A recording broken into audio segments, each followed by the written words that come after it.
Today we are going to introduce gradients, and we will introduce its definition and the usage of it, and it's all about the direction of derivatives.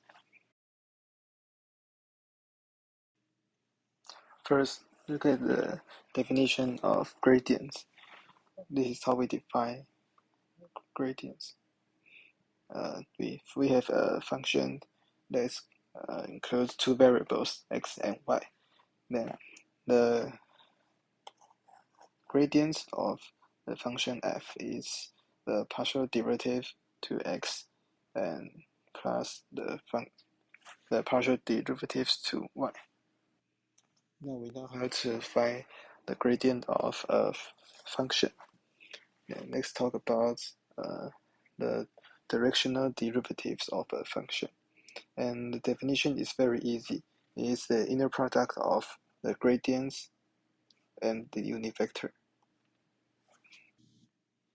To explain the definition of gradients more clearly, let's do a simple exercise.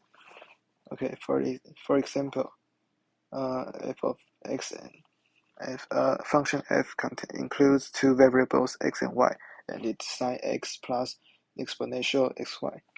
Okay, and I've said before, the definition is partial derivatives to x plus partial derivatives to y. So we do partial derivatives to x first. If we do the partial derivatives, we'll get cosine x plus y and multiple exponential xy. And after that, we will do the partial derivative to y, and the answer is x multiple exponential xy. And this is how we do. We have just demonstrated how to find the gradient and the directional derivative of a function that includes two variables. If we have a function that includes three or even more variables, we'll do a calculation in the same way. So it's the partial derivative to each variables and combine all together.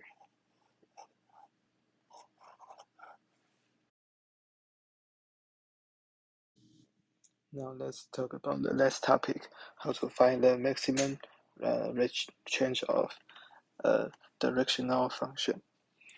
Recall that we have just we recall the definition of directional derivative.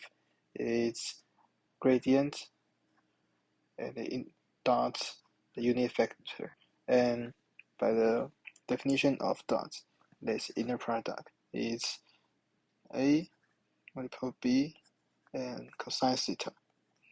So if a and b is in the same direction, then the value is at the maximum. It's trivial. So we have the conclusion. The maximum value happens when the gradient and the unit vector have the same direction. Let's try to do an easy example. Okay, this is the question, and we are going to find the directional derivative of the function in the cases. Okay, so the first step is to find the gradient of the function, and by definition, we find the partial derivative to x and the partial derivative to y, and is 2x equal y power 3, and is the partial derivative y. Okay, and to the question, we have as it says it's at the points 2 and -1. So we put the points into the gradients and we get the value. Okay, now we're going to find the unit vector. we have the vector, but it's not in the terms of unit vector, so we have to make a transform to makes the length become 1. Okay, and this is the answer after the transform to unit vector. And in order to find the directional derivative, we'll compute the inner product of the gradient and the unit vector. And this is how we do. And finally, we'll get the answer. It's 32 over square root of 29. Okay, now we are going to look at some questions. For the first question, we want to know the gradient in the form of variable s and t, and the gradient at point -1, 1, and the greatest change of rate. So for the gradient function, we will simply do the partial derivative of the original function. First, we will do it with respect to s. So by quotient rule, the function will become this times 1 minus s times 2s. And the partial derivative with respect to t will become times 0 minus s times 2t. So by simplifying the function, we can get the answer is s squared plus t squared minus 2s squared, and s squared plus t squared squared. This is 0, and we'll get 2st, negative 2st. Okay, so this is the first answer, which is quite easy if you are familiar with the calculation of partial derivative. Okay, now we want to find the gradient of negative 1, 1. This is also easy because we'll simply just plug in negative 1 to s and plug in 1 to t. So we'll get, we'll get negative 1 square, we'll get 1 plus 1 square and 1 plus 1 minus 2 negative 1 square, and then 1 plus 1 square negative 2 times negative 1 times 1, which will be 4 over 2 minus 2, and 4 over negative 2, positive 2. So the gradient of at point negative 1, 1 will be 0 and 2.5.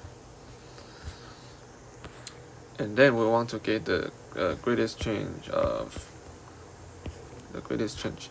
scale. So it will be the absolute value of the gradient, which is 0 square plus 2.5 square, which is 2.5. Okay, so now we finished computing the first question. Now we're going to look at the second question. So this question wants us to find all points which the direction of the greatest rate of change of the function, this is I plus j. So in order to find the greatest rate of change, we need to get the gradient first. So the gradient, to find the gradient, we need to do 2 times of partial derivative. The first time we'll do it with respect to x, which will be 2x minus 2. It's quite easy because this is a simple polynomial. And with respect to y, the partial derivative will be 2y minus 4. So now we get the gradient of the function. And we all know that the greatest rate of change equals to the absolute value of gradient. and it needs to equal to I plus j from the description of the question. So we can get that the negative, no, first the positive of gradient needs to equal to I plus j, or the negative gradient needs to equal to I plus j. So there will be 2 points. So first, let's solve if the positive gradient equals to I plus j. Let's solve this point. So we can get two equations. 2x minus 2 equals to 1, and 2y minus 4 equals to 1. So by putting all the numbers into the right hand side, we get 2x equals to 3 and 2y equals to 5. And dividing both by 2, we get x equals to 1.5 and y equals to 2.5. So this is the first point will be 1.5, 2.5. And for the second point, we want that the negative gradient equals to I plus j. So negative 2x plus 2, which is which equals to negative this needs equals to 1, and negative 2y plus 4, which is equals to this negative 2y plus 4 needs to equals to 1 as well. So by doing the same thing, we know that negative 2x equals to negative 1 and negative 2y equals to negative 3. And divided both by negative 2, we get that x is equals to 0.5 and y equals to 1.5. So the second point will be 0.5, 1.5. And these 2 points are the answer that we want to get. So these 2 points satisfy that greatest rate of change direction is I plus j. And we finished solving this question. Okay, and that's all the material that this video will cover.